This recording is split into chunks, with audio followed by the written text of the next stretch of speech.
روایت ہے کہ یمن میں ایک قبیلہ آباد تھا جس کا سردار حاتم طائی تھا۔ حاتم طائی کی سخاوت سے دنیا کا کوئی آدمی ہے جو واقف نہیں۔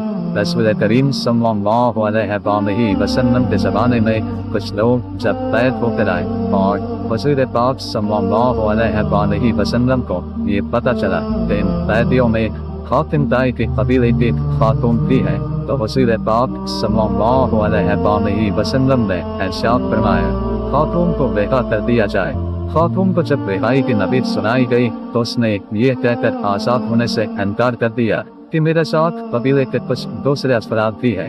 رسول کریم صلی اللہ علیہ وآلہ وسلم نے پورے قبیلے کو آزاد کروا دیا اور مال غنیمت بھی واپس کر دیا، ساتھ ساتھ اپنی طرف سے انعام و اکرام سے بھی نوازا۔ نہ صرف یہ کہ انعام و اکرام بھی عطا فرمائے بلکہ بنفس نفیس سرحد تک چھوڑنے کے لیے تشریف بھی لے گئے۔ حاتم طائی کی سخاوت کے سن میں ایک قصہ بیان کیا جاتا ہے۔ روم کے بادشاہ کے دربار میں ایک دن حاتم طائی کی سخاوت کا تذکرہ تھا۔ ایک شخص نے بتایا حاتم طائی کے پاس ایک بہترین عمدہ نسل کا گھوڑا ہے جو ہوا کی رفتار سے دوڑتا ہے، خوبصورت اتنا ہے کہ جو بھی اسے دیکھتا ہے اس کی تعریف پہ رد نظام ہو جاتا ہے۔ حاتم طائی کی تعریف سن کر بادشاہ بولا جب تک کسی آدمی کو آزمایا نہ چاہے اس وقت تک اس کے بارے میں کوئی رائے قائم کرنا خلافیت و شعور ہے۔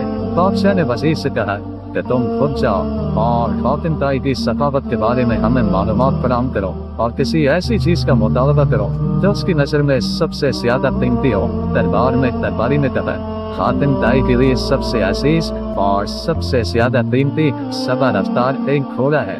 بادشاہ کو درباری کی یہ بات پسند آئی اور اس نے وزیر سے کہا تم خود حاتم طائی کے پاس جاؤ اور اس سے خود گھوڑا مانگو، اگر وہ گھوڑے کا اثار کر دیتا ہے تو حاتم طائی یقیناً صفی ہے۔ روم سے چلا یہ وفد منازل طے کرتا ہوا رات کے وقت حاتم طائی کے گھر پہنچا۔ جس وقت وفد وہاں پہنچا موسلادھار بارش ہو رہی تھی۔ کھپ اندھیرے میں بادلوں کی گرج ماحول کو خوفناک بنائے ہوئے تھے۔ ایسے خراب موسم میں گھر سے نکلنا بھی ممکن نہیں تھا۔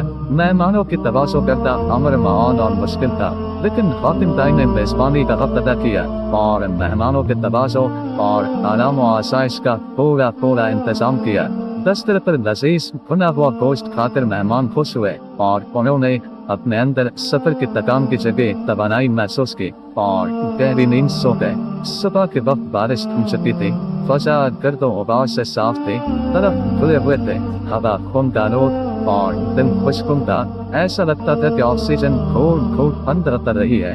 ناشتے کے دوران وزیر نے مہمان نوازی اور اظہار تشکر کرنے کے بعد اپنے آنے کا مقصد بیان کیا۔ کہا ہمارے بادشاہ کو آپ کے گھوڑے کے بارے میں کچھ بتایا گیا ہے۔ گھوڑے کی تعریف سن کر بادشاہ چاہتا ہے کہ آپ اپنا گھوڑا بادشاہ کی خدمت میں نظر کرتے۔ وزیر کی بات سن کر حاتم افسوس کے ساتھ ہاتھ ملنے لگا اور بہت افسردہ ہو کر بولا اگر آپ گھوڑا لینے ہی آئے تھے تو یہ بات آتے ہی مجھے بتا دینی چاہیے تھی، لیکن اب میں مجبور ہوں اس لیے کہ میرا پیارا گھوڑا اس دنیا میں نہیں ہے۔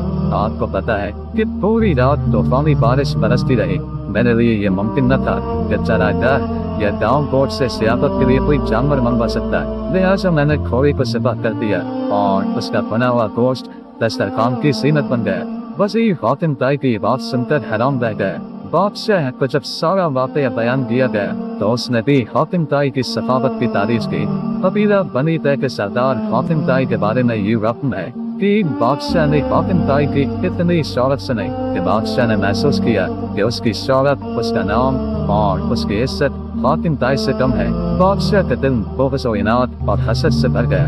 اس کے دل میں یہ وسوسہ آیا کہ جب تک حاتم زندہ ہے مجھے حاتم سے زیادہ عزت شہرت نہیں ملے گی۔ تقریبی ذہن کو استعمال کر کے اس نے ایک مفسر، چالاک، جن پسند، لالچی اور کینہ طبیعت شخص کو اس بات پر معمور کیا کہ وہ حاتم کو قتل کر کے اس کا سر لے آئے۔ دہشت گرد کرائے کا قاتل یہ بے رحم شخص اپنے ترکش کو تیروں سے بھر کر اور تیز دھار تلواروں کو بیان میں رکھ کر اس ملک کی طرف روانہ ہو گیا جہاں حاتم طائی رہتا تھا۔ حاتم طائی کے علاقے میں پہنچ کر اس شخص کی خوش گفتار، خوش مزاج اور پرسکون شخص سے ملاقات ہوئی۔ یہ شخص کرائے کے قاتل کو مسافر سمجھ کر اپنے گھر لے گیا اور ایسی پیار اور خلوص سے اس کی تواضع کی کہ کرائے کا قاتل اس کا گرویدہ ہو گیا۔